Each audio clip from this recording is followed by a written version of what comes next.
so help me God. It was the hack that helped change the course of history. Clinton campaign emails were leaked, US intelligence agencies blamed the Russian government. Meanwhile, Trump took the White House. Think the UK was unaffected? Think again. According to security researchers, the same hackers who hit the Democrats also broke into a UK television station. For almost a year, from July 2015, they could snoop on just about everyone. They're able to essentially see all communications coming in and out of that organisation, whether that's internal communications, whether it's communications about the TV station as a business, or indeed any stories coming in or being communicated about by the journalists. For legal reasons, the techies who cleaned up the hack can't name the channel, so neither can we. But they, like other security companies, believe the hacking group is a branch of the Russian government, and they're linking that group with the US political attacks and now this British victim. Here's how. We believe it's Russia that targeted the DNC.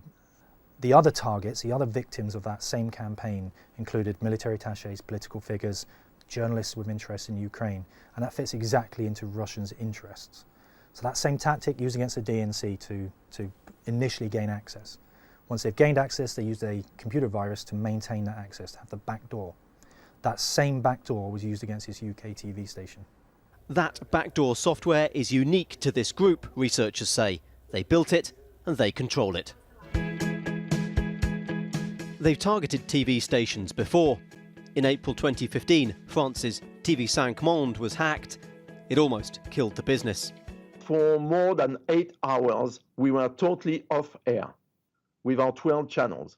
That's a big problem because the first thing that you guarantee the satellite and the cable companies is that you always are going to send them a signal. So we could have lost all our broadcasting capacity throughout the world, which would have obviously killed the company.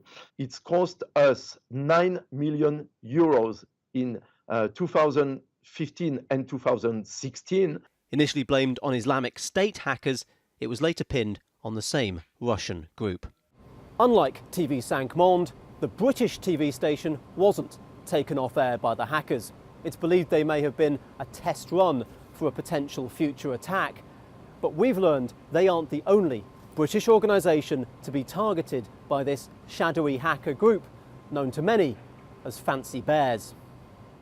Data we've been given shows the scale of their operation. They sent around 5,000 spam emails to trick victims into handing over passwords. The UK was third highest on their list. More than 170 people clicked on the links using computers with UK addresses. High-tech tactics, but a traditional political game, say security experts. It's fairly clear that the Russians are engaged in a sustained propaganda campaign. Clearly they've been active in the US, but they are active in Europe and they have various targets. So one shouldn't be surprised, I think, that they would be interested in media outlets. A spokesperson for the Russian embassy in London told us, "Without any details and proof, we cannot make a judgment on this allegation. The quality of proof produced in the notorious US intelligence report leads one to conclude that no trustworthy evidence exists so far. It is a murky business, a sort of free-for-all in terms of politicisation, and seems to be used as a means of keeping afloat Cold War politics." Murky indeed. But whereas the Cold War was waged in the shadows, today's information battles are fought in the glare of cyberspace.